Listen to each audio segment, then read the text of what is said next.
മുംബൈയിൽ ഒറ്റപ്പെടുന്നവരുടെയും വിഷാദ രോഗികളുടെയും എണ്ണം കൂടുന്നതായി റിപ്പോർട്ടുകൾ. ഇത്തരം സാഹചര്യത്തിലാണ് ഇമ്മാനുവൽ മേഴ്സി ഹോം പോലുള്ള അഭയകേന്ദ്രങ്ങളുടെ പ്രസക്തി ശ്രദ്ധേയമാകുന്നത്. മാനസികാരോഗ്യ വെല്ലുവിളികൾ നേരിടുന്നവർക്കായി പ്രവർത്തിക്കുന്ന ഈ കേന്ദ്രം പലർക്കും പൊതുജീവിതത്തിന്റെ വഴികാട്ടിയാണ്. ഈ ഒറ്റപ്പെടുമ്പോഴാണ് പലപ്പോഴും വിഷാദ രോഗത്തിനടിമയാകുക. ജീവിതയാത്രക്കിടയിൽ ഒറ്റപ്പെട്ടു പോകുന്നവരെ ചേർത്ത് പിടിക്കാൻ സമൂഹത്തിന് കഴിയണം. പാസ്റ്റർ ഡോക്ടർ സിനു മാത്യു പറയുന്നു.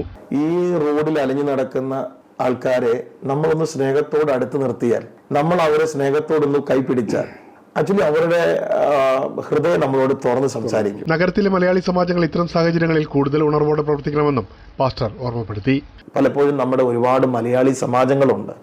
സമാജങ്ങൾ കേവലം ഓണാഘോഷവും മറ്റു പരിപാടികളും മാത്രമാകാതെ ഇങ്ങനെയുള്ളവരെ നമ്മുടെ കയ്യിൽ കാണുമല്ലോ ലിസ്റ്റുകൾ, എത്ര വീട്ടുകാരുണ്ട്, ആരൊക്കെ എവിടെയൊക്കെ താമസിക്കുന്നു, അങ്ങനെയുള്ളവരെ കൗൺസിൽ ചെയ്യുകയും നമ്മുടെ കൂടെ ചേർത്ത് നിർത്തുകയും ചെയ്യുമ്പോൾ ഒരുപക്ഷെ നശിച്ചു പോകാൻ പോകുന്ന ഒരു ജീവിതത്തെ പുതു ലൈഫിലേക്ക് നമുക്ക് കൈപിടിച്ച് നടത്താൻ പറ്റും.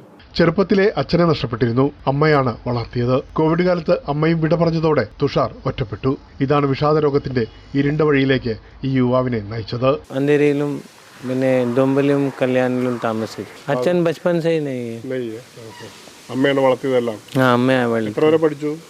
12th pass. 16 വർഷമായി പ്രവർത്തിക്കുന്ന ഇമ്മാനുവൽ മേഴ്സി ഹോം ഇതിനകം 387 പേരെയാണ് ജീവിതത്തിലേക്ക് മടക്കി അയച്ചിട്ടുള്ളത്. ഇങ്ങനത്തെ ഒരു അവസ്ഥയിൽ കിടന്നവരെ ആരും കൈവെക്കാതെ റോഡിൽ പുഴുവരിച്ചും ഡസ്റ്റ്ബിനിൽ നിന്ന് ഫുഡ് എടുത്ത് കഴിച്ചും ആരെങ്കിലും കൊടുക്കുന്നത് മേടിച്ച് കഴിച്ചും ജീവിതം തകർന്നു പോയവരെ ചേർത്ത് നിർത്തി ഇത് എന്റെയും കൂടെയാണ് എന്നൊരു തോന്നൽ അവരുടെ മനസ്സിൽ വരുത്തി അവരെ നോർമൽ ആയതിനു ശേഷം എന്തെങ്കിലും ജോലി ചെയ്യിപ്പിച്ച് അവരെ നോർമൽ ലൈഫിലേക്ക് ആക്കുക. എന്നിട്ട് ഞാൻ 387 പേരെ തിരിച്ചവർ വീടുകളിൽ എത്തിച്ചിട്ടുണ്ട്. സ്ത്രീകളടക്കം 17 മലയാളികൾ ഉൾപ്പെടെ വിവിധ ഭാഷക്കാരായ 182 അന്തേവാസികളാണ് നിലവിൽ ഈ അഭയകേന്ദ്രത്തിലുള്ളത്. ഒരുപാട് മലയാളികൾ ഇപ്പോഴും എൻ്റെ അടുത്ത് ഏതാണ്ട് 17 മലയാളികളുണ്ട്, ആണും പെണ്ണുമായിട്ട്. എല്ലാവരുടെയും ജീവിതത്തിൽ ഒന്നെങ്കിൽ അപ്പനും അമ്മയും നഷ്ടപ്പെട്ടു പോയി, ഇല്ലെങ്കിൽ മാനസിക അസ്വസ്ഥത കാരണം വീട് വിട്ടിറങ്ങേണ്ടി വന്നു, പിന്നെ തിരിച്ച് വീട്ടുകാരെ സ്വീകരിക്കാതെയായി. പിഞ്ചുകുഞ്ഞു മുതൽ വയോധികർ വരെ ഓരോരുത്തർക്കും പ്രത്യേകം പരിചരണവും സംരക്ഷണവും ഉറപ്പാക്കിയാണ് പ്രവർത്തനം.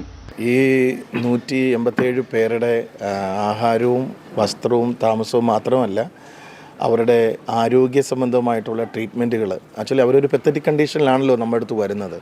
അപ്പം ഫസ്റ്റ് എയ്ഡ് മുതൽ നമ്മളെക്കൊണ്ട് മാക്സിമം ചെയ്യാൻ പറ്റുന്നത് ഇവിടെ തന്നെ അതിനൊരു ഡിപ്പാർട്ട്മെൻ്റ് ഉണ്ട്. എൻ്റെ ഭാര്യയാണ് അത് കൈകാര്യം ചെയ്യുന്നത്. നമ്മളെ കയ്യിൽ ചെയ്യാൻ പറ്റാത്തതിനെ നമ്മൾ MGMഉം DY പട്ടേലും താലൂക്ക് ഹോസ്പിറ്റലുമായിട്ട് നമുക്ക് ടൈപ്പ് ഉണ്ട്. അവർ ഇവിടെ പ്രഗ്നന്റ് ലേഡി മുതൽ മാനസിക പ്രശ്നമുള്ളവർ, പിന്നെ സൈക്കാട്രി പേഷ്യൻ്റാണ് 99% ആൾക്കാരും. അവർക്കൊക്കെ എല്ലാ ദിവസവും നമ്മൾ മെഡിസിൻ കൊടുക്കുന്നുണ്ട്. മാനസികാരോഗ്യ നില വീണ്ടെടുത്തവർ കൃഷിയടക്കം വിവിധ ജോലികളിൽ പങ്കാളികളാകുന്നു. രാവിലെ 3 മണിക്കൂർ, രാവിലെ 7:30 മുതൽ ഞങ്ങളൊരു 10-10:30 വരെ ഈ ഫീൽഡിലായിരിക്കും. ഇവിടുത്തെ പോച്ച പറിക്കാനും കൃഷി ചെയ്യാനും കിളയ്ക്കാനും. അപ്പം ഇവരുടെ ഉള്ളിലുണ്ടാകുന്ന ഒരു സന്തോഷം, ഇപ്പം ചിലപ്പോൾ നമ്മളെ തന്നെ അവർ അറ്റാക്ക് ചെയ്യുന്ന ഒരു സംഭവമുണ്ട്. അതിൽ നിന്നൊക്കെ മാറി നമ്മളവരെ സ്നേഹിക്കുകയും കരുതുകയൊക്കെ ചെയ്യുമ്പോൾ അവരുടെ മനസ്സ് മാറി അവർ നമ്മുടെ കൂടെ എല്ലാ കാര്യത്തിലും എല്ലാ ആക്ടിവിറ്റിയിലും അവർ നമ്മുടെ കൂടെ നിൽക്കുന്ന ഒരു അവസ്ഥയിലേക്ക് ഇപ്പം അവരൊക്കെ മാറി. ആത്മവിശ്വാസവും സ്വാഭിമാനവും തിരിച്ചുപിടിച്ച് പൊതുജീവിതത്തിലേക്ക് അവർ നടന്നു തുടങ്ങുന്നു. ഒറ്റപ്പെടലിന്റെ ഇരുട്ടിൽ നിന്ന് പ്രത്യാശയുടെ വെളിച്ചത്തിലേക്ക്. ഇമ്മാനുവൽ മേഴ്സി ഹോം പോലുള്ള കേന്ദ്രങ്ങൾ നമ്മെ ഓർമ്മിപ്പിക്കുന്നത് ഒരു സത്യമാണ്. ഒരാൾ വീഴുമ്പോൾ സമൂഹം കൈത്താങ്ങാകുമ്പോഴാണ് മനുഷ്യരാശി ജയിക്കുന്നത്. മുംബൈ നഗരത്തിൽ ഒറ്റപ്പെട്ടു പോകുന്നവരുടെ എണ്ണം വർദ്ധിച്ചു വരികയാണ്. അതോടൊപ്പം വിഷാദരോഗത്തിന് അടിമപ്പെടുന്നവരുടെ കഥകളും ആവർത്തിക്കപ്പെടുന്നു. ഇത്തരം അവസ്ഥയിലാണ് ആശ്രയകേന്ദ്രങ്ങളുടെ പ്രസക്തി വളരെ വലുതാകുന്നത്. അംശും എപ്പിസോഡോട് പൂർണ്ണമാകുന്നു. മഹാരാഷ്ട്രയിലെ കൂടുതൽ വാർത്തകളും വിശേഷങ്ങളുമായി അടുത്ത ശനിയാഴ്ച വൈകിട്ട് 4:30 കൈലി ന്യൂസിൽ. ഈ പരിപാടി നിങ്ങൾക്കായി സമർപ്പിച്ചത് Amritveni Hair Elixir for Women. Azure Builders, building beyond blue.